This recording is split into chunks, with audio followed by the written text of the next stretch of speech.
مصر العربية من القاهرة تقدم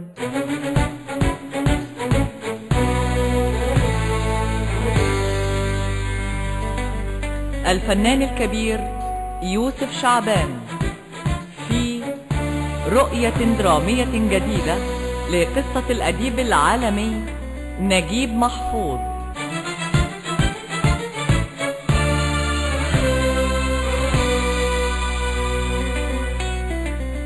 العريس.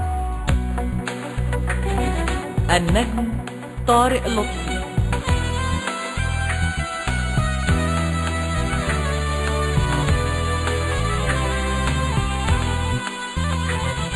بطولة النجمة حنان مطاوع، ناصر سيف، شريف خير الله، عفاف رشاد، وهبة توفيق.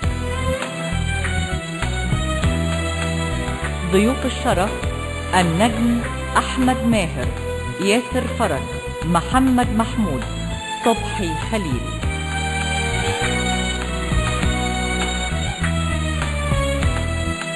الموسيقى التصويرية والألحان إهداء الموسيقار الكبير هاني مهنا.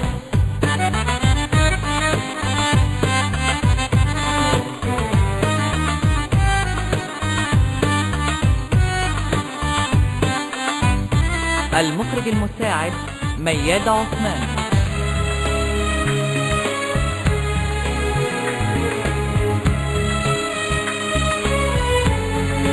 العريس.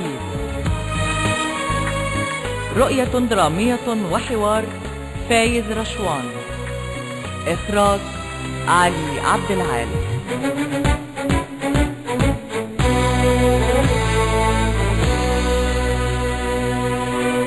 أنا عارف إن الشارع ملتهي، الناس زعلانة شوية كتير يا فندم، شوية كتير خالص.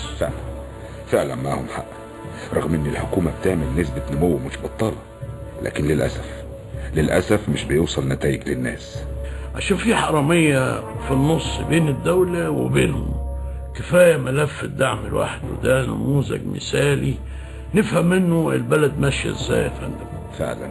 فعلا الولاد في الداخلية برضو يظهر انهم زودوها حبتين، ولا انت شايف ايه؟ مزودينها قوي يا فندم في الامن السياسي بس، انما الامن الجنائي ولا هم هنا. باختصار في حاجات كتير محتاجة تتظبط يا عبد، وبأقصى سرعة يا فندم.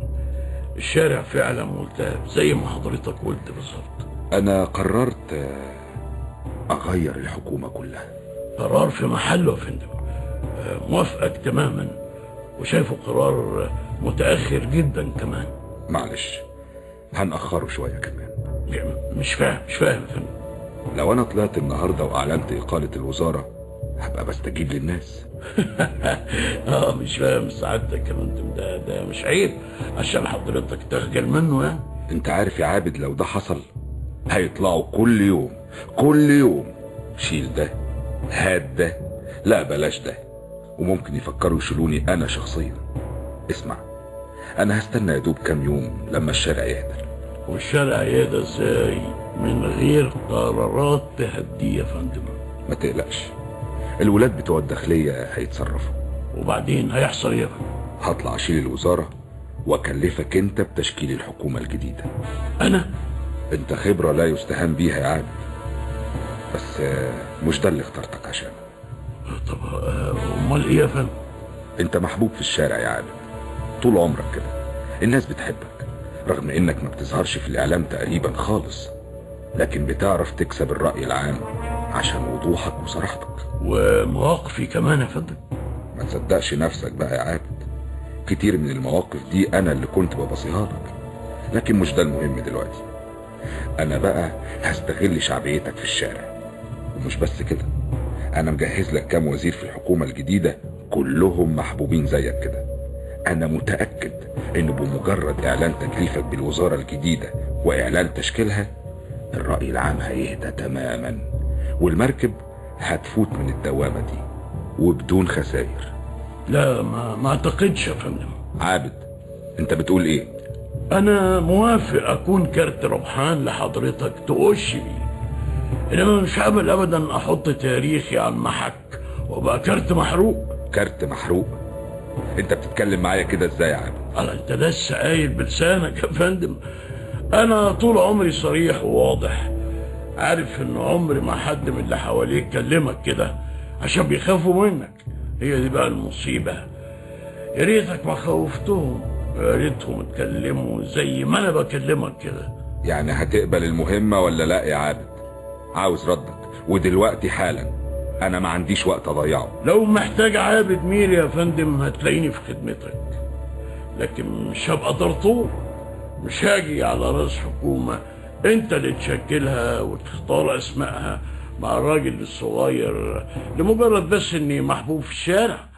انا ما عنديش مانع اشكل الحكومة الجديدة وفورا، بس فورا برضو تطلع النهاردة 26 يناير وتعلن ده هو اللي هيمتص غضب الناس وهيسكتهم وهيرجعهم بيوتهم فعلا، مش الولاد بتوع الداخلية. مش بس كده، الحكومة اللي انا اشكلها تبقى حكومة ائتلاف وطني.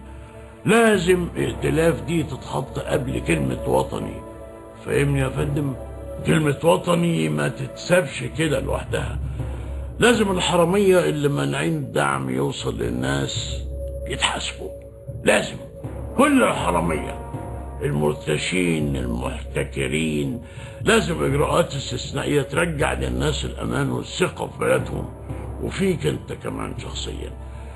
ده بقى مش هيحصل الا لما الناس الزلنطحية اللي بيمصوا في خير البلد وطالعين على كتاف تاريخك يرجعوا زي الصراصير للبلعات اللي طلعوا لنا منها.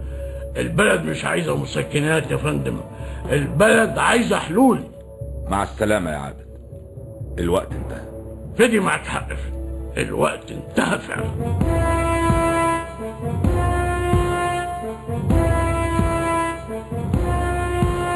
ليه رفضت يا بابا؟ المركب بتغرق يا شهد يا بنتي، بتغرق خلاص. مش من الحكمة اقف في وش المدفع في وقت حرج زي ده. بس انا ما اتعودتش حضرتك تهرب من المواجهة. يا سلام، ليه يعني؟ حد قالك عليا سوبرمان؟ اهرب طبعا وانفذ بجلدي كمان. معركة مش معركتي، من افسد شيئا عليه اصلاحه. بس إذاعة جمهورية مصر العربية من القاهرة.